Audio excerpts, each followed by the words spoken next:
মাননীয় স্পিকার, আজকে বলেন না। আচ্ছা, ঠিক আছে, উনি যেভাবে কমফর্ট ফিল করেন। মাননীয় স্পিকার, আমি আপনাকে ধন্যবাদ দিয়েই শুরু করতে চাই, আমাকে যেহেতু সাজেশন দিয়েছেন। আজকে যে বিষয়টি এখানে উত্থাপিত হয়েছে এবং আলোচনা হচ্ছে, এটা অত্যন্ত একটি গুরুত্বপূর্ণ বিষয় বাংলাদেশের জন্য, বাংলাদেশের ইকোনমির জন্য। ইসলামী ব্যাংক যারা প্রতিষ্ঠা করেছিল, তারা এদেশের অত্যন্ত সম্মানীয় এবং অত্যন্ত যোগ্যতা সম্পন্ন ব্যক্তিরা ছিল। এবং ইসলাম ব্যাংক বাংলাদেশের শুরুর পিছনে যিনি গুরুত্বপূর্ণ ভূমিকা পালন করেছিলেন এবং সহযোগিতা করেছিলেন, অনুমোদন দিয়েছিলেন, এটা আমার সামনে যারা বসে আছেন, বিএনপির যিনি প্রতিষ্ঠাতা শহীদ প্রেসিডেন্ট জিয়াউর রহমান, এটা ওনারা জানেন কিনা আমি জানি না। ওনার উৎসাহে, অনুমোদনেই এদেশে প্রথম ইসলামী ব্যাংক এখানে প্রতিষ্ঠিত। অনুমোদন বলতে অফিসিয়াল না, যে প্রসেসই করছেন উনি, but he was the one of the pioneer, যেটা এদেশে ইসলাম ব্যাংক গঠনের ক্ষেত্রে ভূমিকা রেখেছিলেন। এবং ইসলাম ব্যাংক একটি আন্তর্জাতিক ইনভেস্টমেন্টের মাধ্যমে এখানে তৈরি হয়েছিল, আপনারা জানেন। এখানে আইডিবির ফান্ডিং ছিল, কুয়েত ফাইন্যান্স ব্যাংকের ফান্ডিং ছিল, আল রাজি, যেটা বিশাল কোম্পানি আল রাজি, সেখানে ফান্ডিং ছিল, এবং বাংলাদেশের কতিপয় ইসলামপ্রিয় মানুষের ফান্ডিং ছিল। ইসলাম ব্যাংক পরিপূর্ণভাবে একটি যোগ্য এবং সততার ভিত্তিতে পরিচালিত হয়েছে। আজকেও ইসলাম ব্যাংকের যারা স্টাফ আছেন, চাকরি করছেন, এদের কারো বিরুদ্ধে দুর্নীতির অভিযোগে এমন কোনো অবস্থান সেখানে ছিল না। ইট ওয়াজ ফুললি একটা নিরপেক্ষ স্পিরিচুয়াল স্পিরিট এবং সততার ভিত্তিতে ইফিশিয়েন্টলি এই ব্যাংক পরিচালিত হয়। এবং সেই কারণেই এশিয়াতে 11 বারের মতোই এই ব্যাংকটি প্রাইভেট সেক্টরের প্রধান ব্যাংক হিসাবে আবির্ভূত হয়। এবং যেটা বলেছে, সবচেয়ে গণমুখী ব্যাংক ছিল ইসলামী ব্যাংক। 3 কোটি গ্রাহক, আমার ধারণা জানি না একজাক্টলি, এই পরিমাণ গ্রাহক আর কোনো ব্যাংকে আছে বলে আমি মনে করি না। স্বৈরাচার যখন ক্ষমতায় আসলো, তারা এই ব্যাংকটাকে লুটপাট করার জন্য তারা সিদ্ধান্ত নিয়েছে। এস আলমের মতো ব্যাংক লুটের বিশ্ব ডাকাত আনফর্চুনেটলি এই ব্যাংকের কর্ণধার হিসাবে তৎকালীন স্বৈরাচার শাসক তাকে সেখানে চলে যায়। আপনারা দেখেছেন যে রিপোর্টটা ইসলামী ব্যাংক একটা তদন্ত কমিটি করেছিল।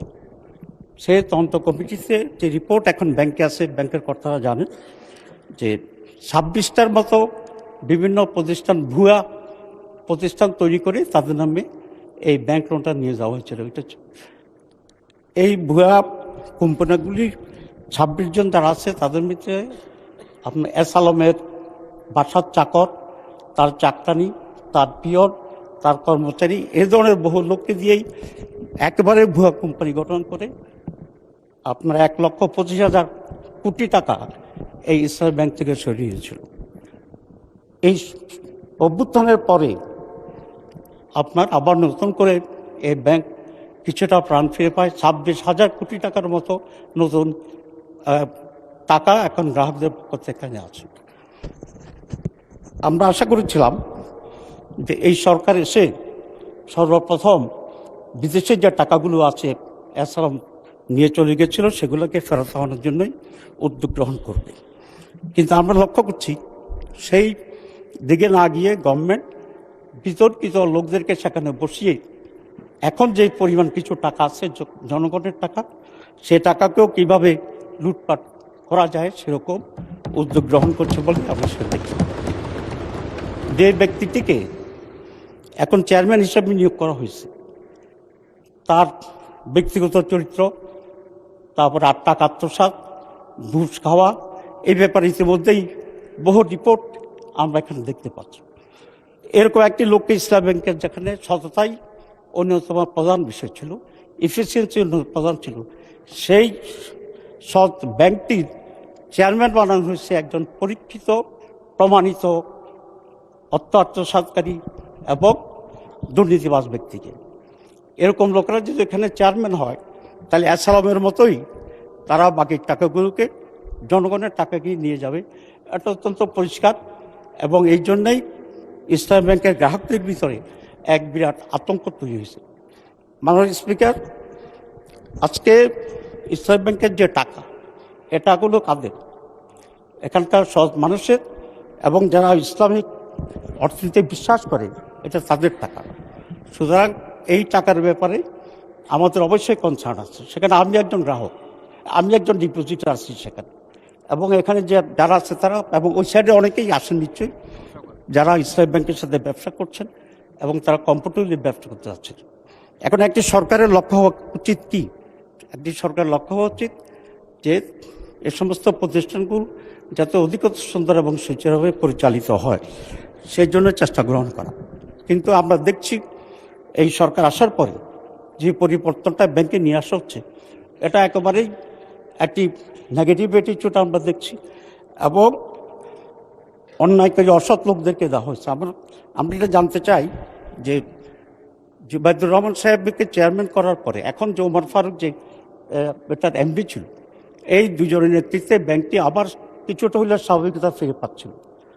কোন কারণে আজকে চেয়ারম্যানকে চেঞ্জ করা হলো, কোন কারণে এমডিকে পদত্যাগ করতে বাধ্য করা হলো, এটা এই জাতির কাছে পরিষ্কার থাকা উচিত।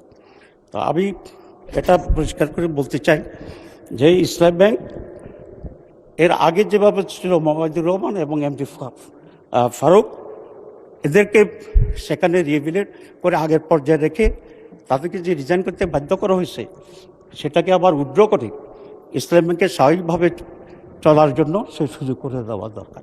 আর যদি সেটা না হয়, তো এরা গ্রাহকের টাকা গ্রাহকদের বিরুদ্ধে আন্দোলন করবে। সমস্যা হচ্ছে খুব সহজ। আমরা দেখছি যে ইসলামী ব্যাংকে আওয়ামী লীগ যেভাবে দখল করেছে, আমাদের মাননীয় মন্ত্রী সালাউদ্দিন সাহেব তার আগের বক্তৃতায় বলেছিলেন যেটা কত অংশ শেয়ার, মানে শেয়ার হোল্ডার কত অংশের মালিক আছে না, 82% এস আলমের যে মালিকানা, এই 82% হচ্ছে অন্যান্য লোকদের মালিকানাকে ডাকাতির মাধ্যমে রিজার্ভাই দিয়ে এটাকে সে দখল করে জোর করে নিয়ে গেছে। আমাদের দাবি এটা অরিজিনাল মালিকদের ফেরত দিতে হবে, এবং যেভাবে সুস্থভাবে চলছিল সেটাকে অব্যাহত রাখার জন্য চেষ্টা করতে হবে। নাহলে গ্রাহকরা আন্দোলন করবে, ইসলামী ব্যাংকের পক্ষে যা আছে তারা আন্দোলন করবে, এবং দেশে একটা বড় ধরনের আনরেস্ট হওয়ার সম্ভাবনা আছে। আমি সেই জন্য অনুরোধ করব যে আগের মতো করে ইসলামী ব্যাংকে ইসলামী কায়দায় সৎ লোকদেরকে দিয়েই পরিচিত করার জন্য চেষ্টা করতে হবে, এবং এস আলমের লোককেই বসানোর জন্য চেষ্টা করছে।